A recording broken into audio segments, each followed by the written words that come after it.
अध्यक्ष जी, मेरा प्रश्न बेसिक शिक्षा मंत्री जी से था कि जो भी हमारे शिक्षक हैं उनको चिकित्सीय इलाज के लिए क्या कोई कैशलेस हेल्थ इंश्योरेंस की सुविधा उपलब्ध है कि नहीं है। आदरणीय अध्यक्ष जी, आज हम देश को जब विकसित होने की बात करते हैं तो सबसे मजबूत ढांचा हमारे स्कूल हैं, हमारे बच्चे हैं और उनके शिक्षा की गुणवत्ता है। और उनके शिक्षा की गुणवत्ता कब हम सुनिश्चित कर पाएंगे? जब हमारे शिक्षक वो मजबूत रहेंगे, जब उनका हेल्थ मजबूत रहेगा। आज ये प्रश्न पूछने का मेन उद्देश्य यह है कि जो हमारे शिक्षक हैं, आज वो विभिन्न प्रकार की बीमारियों से जूझ रहे हैं, चाहे वो कम्युनिकेबल डिजीजेज हो या नॉन कम्युनिकेबल डिजीजेज हो।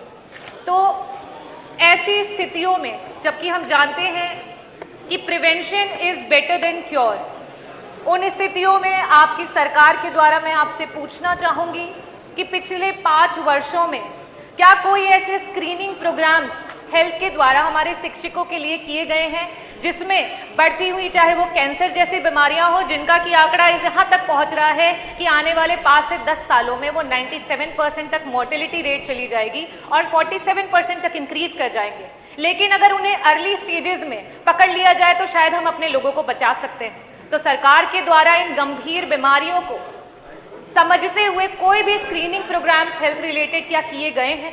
और अगर नहीं किए गए हैं तो इनके बारे में क्या सरकार कोई भी विचार कर रही है?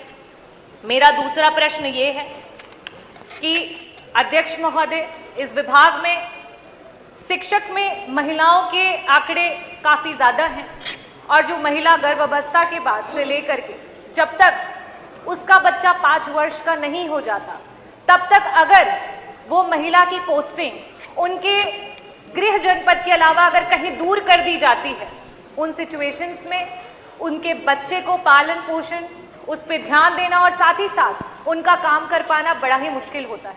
तो क्या सरकार महिलाओं की हितैषी बनते हुए जो भी हमारी महिला शिक्षक हैं जिनका बच्चा 5 साल या उससे कम उम्र का है, उन्हें उनके गृह जनपद में पोस्टिंग दिलाने की कार्यवाही या दिलाने का अवसर देगी? धन्यवाद। माननीय मंत्री जी, माननीय मंत्री जी।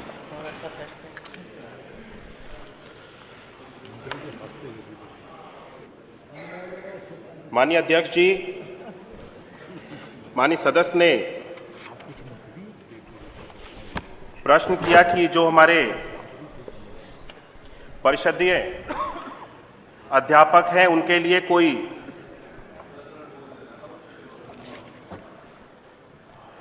हेल्थ से संबंधित बीमा की व्यवस्था सरकार के द्वारा की गई है।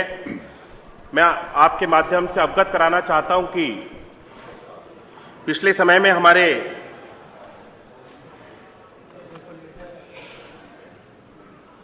जितने भी परिषदीय अध्यापक हैं, इनके लिए एक कैशलेस प्रीमियम बेस्ड व्यवस्था को बनाने का हम सब लोगों ने प्रयास किया था, जिस पर सहमति ना बनने के कारण इसको लागू ना किया जा सका। मैं अवगत कराना चाहता हूं कि हमारे परिषदीय कर्मचारी, जो हमारे राज्य कर्मचारी होते हैं, इसमें उनको काउंट नहीं किया जाता है। जो हमारा वर्तमान में नियमावली है, जो जियो है, उसके अंतर्गत हमारे परिषद, हमारे जितने भी अध्यापक हैं वो परिषद के अंतर्गत आते हैं, परिषद के कर्मचारी हैं। इसीलिए उनको जो राज्य कर्मचारियों के लिए नियमावली है उसके अंतर्गत उनको काउंट नहीं किया जाता है। लेकिन मैं अवगत कराना चाहता हूं कि वर्तमान में भी हम सब लोग जो कैशलेस प्रीमियम बेस्ड इंश्योरेंस की बात की गई है, हम सब लोग इस पर विचार कर रहे हैं और सभी जो हमारी इंश्योरेंस कंपनीज हैं उनसे सहमति बनाते हुए और हमारे सभी शिक्षकों में जो बीमा प्लान को दोबारा से बना करके तैयार किया जाएगा, अगर उसमें सहमति बनती है तो इस कैशलेस प्रीमियम बेस्ड इंश्योरेंस की सेवा को हम सब लोग उपलब्ध कराने के लिए शासन के द्वारा इस प्रक्रिया को चलाया जाएगा।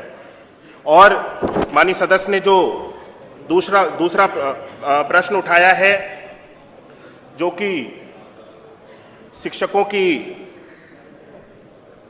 महिला शिक्षकों के ट्रांसफर से संबंधित है, मैं इसके बारे में आपको अवगत कराना चाहता हूं। ये जो मूल प्रश्न है वो हेल्थ इंश्योरेंस को लेकर के है, ना कि शिक्षकों के किसी तरह से महिला शिक्षकों के ट्रांसफर्स को करने के संबंधित। इसीलिए ये मूल प्रश्न से अलग है और इसका कोई उत्तर मेरे पास अभी वर्तमान में उपलब्ध नहीं है।